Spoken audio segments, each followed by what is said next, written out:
So the Dark Horse is powered by an air-cooled Thunderstroke V-twin 116 cubic inch, which equates to about 1900 cc's. It brings in a power of 162 newton meters of torque at 2900 revs and about 92 horsepower at 5000 revs, and brings in a fuel economy of about 6 litres per 100 k's.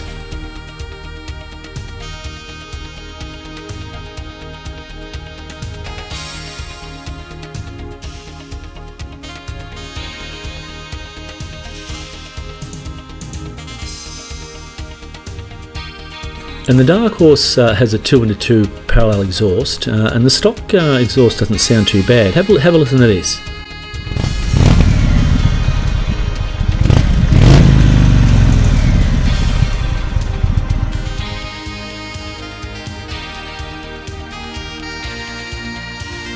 The Dark Horse has a length of 2.286 metres and a ground clearance of 125 millimetres, which I think is slightly taller than the Fat Boy. Seat height of 662 and a wet weight of 304 kilos. Again, the 662 I think is just slightly lower than the Fat Boy. So yep, well and definitely easy to flatfoot.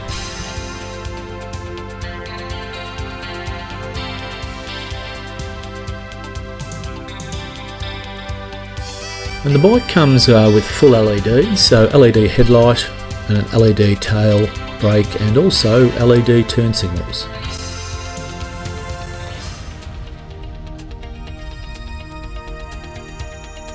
And the bike comes with a closed loop fuel injection system for its fuel delivery, and the fuel tank holds 15.1 litres, which is a fair bit smaller than the Fat Boy. I think that was about 18 litres.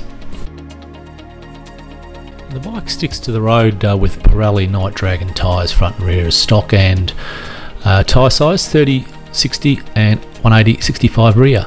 Again, much narrower than the Fat Boy, and it comes with machine highlighted cast black rims.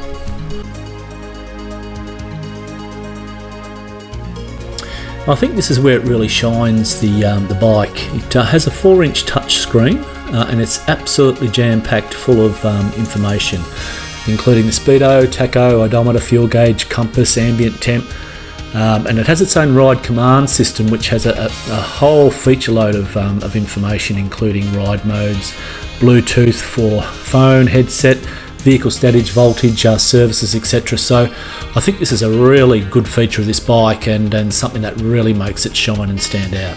And lastly, not to mention, it also has navigation and maps, etc. So really has everything.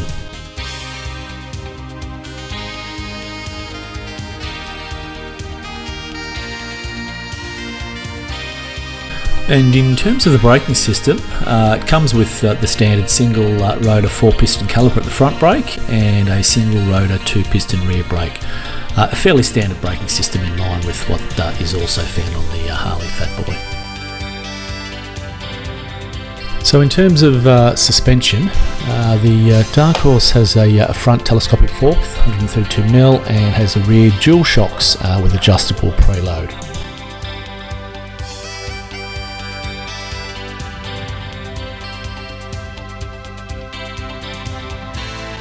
Okay, so as you've just seen, that's some of the main features of the Chief Dark Horse. As you can see, it's fairly comprehensive, particularly in the technology area. It's absolutely amazing in that regard, and as a bike overall, it does have a lot of similarities to the Harley-Davidson Fat Boy, and I'll put up a stat sheet shortly just showing you the difference between the two bikes.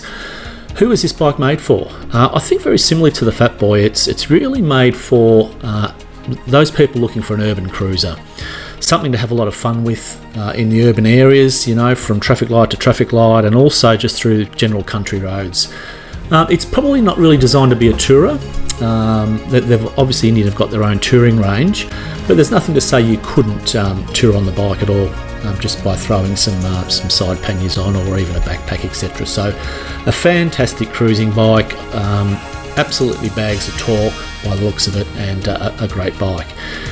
So in terms of how does it compare to the Harley-Davidson Fat Boy, here are some of the stats, and you'll notice that they're actually very close in many regards.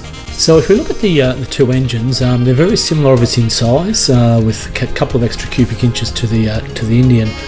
However, if you look below, I think where it makes up a little bit more than the Fat Boy is in torque. So a nominal amount extra, but it certainly makes a little bit more torque, but slightly, well, very slightly less horsepower. Fuel-wise though, I think that the Harley-Davidson wins out there. It's got an 18.9 litre tank, or nearly 19 litres versus 15, so that's a significant size.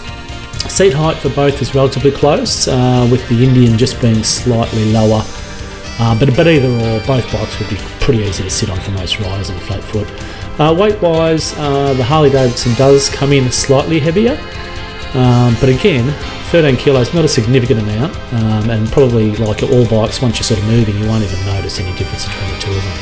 I think though what's interesting is the Indian does have a better ground clearance. It's an extra 10 mil. Now, that might not sound like much, but again, depending on the design of the bike, I haven't ridden the Indian, but I would say that does make some difference, and I think with the Fat Boy having those really wide, thick tyres, I think the Indian would handle better, potentially better in cornering. And finally, I think the one thing that is a standout for the Indian, I think, is the technology, but in terms of that instrumentation cluster and what it offers, it's basically got everything that including a touch screen that you could want from a bike, including navigation and every raft of information that you would require. Whereas the Harley is still good, and I love the analog speedo on the Harley, and it does provide all the relevant information, but in a much smaller screen, and it certainly doesn't have navigational capability. So I've given the Indian there an excellent versus a very good. Okay, so when you compare them both, it's really which one wins out.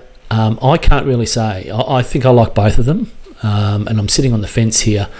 If I had to preference one bike over the other, again, I haven't ridden either. I think for me it comes down to a subjective decision, and it's based on looks. I really like the fat, chunky muscle look of the Harley-Davidson, and I think given the nominal differences between both bikes, if I had to choose, I think I would go that way.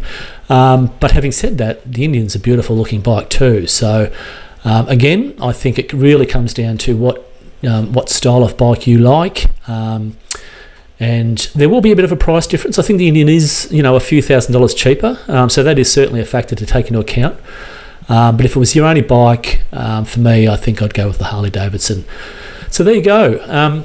That's pretty much the end of the video. I hope you got something out of it. If you did, and you found the video useful, please click the like button, and happy to share the video. It really helps out to get the information out there to others. And like I always say, I'd be over the moon and thrilled if you do choose to subscribe to the channel, and it really helps me and pushes me to do a little bit more and put out some more content. Other than that, that's about it. I really thank you again for watching the video, and like I always sign off and say, make sure everybody take care, ride safely, and we'll see you on the next video.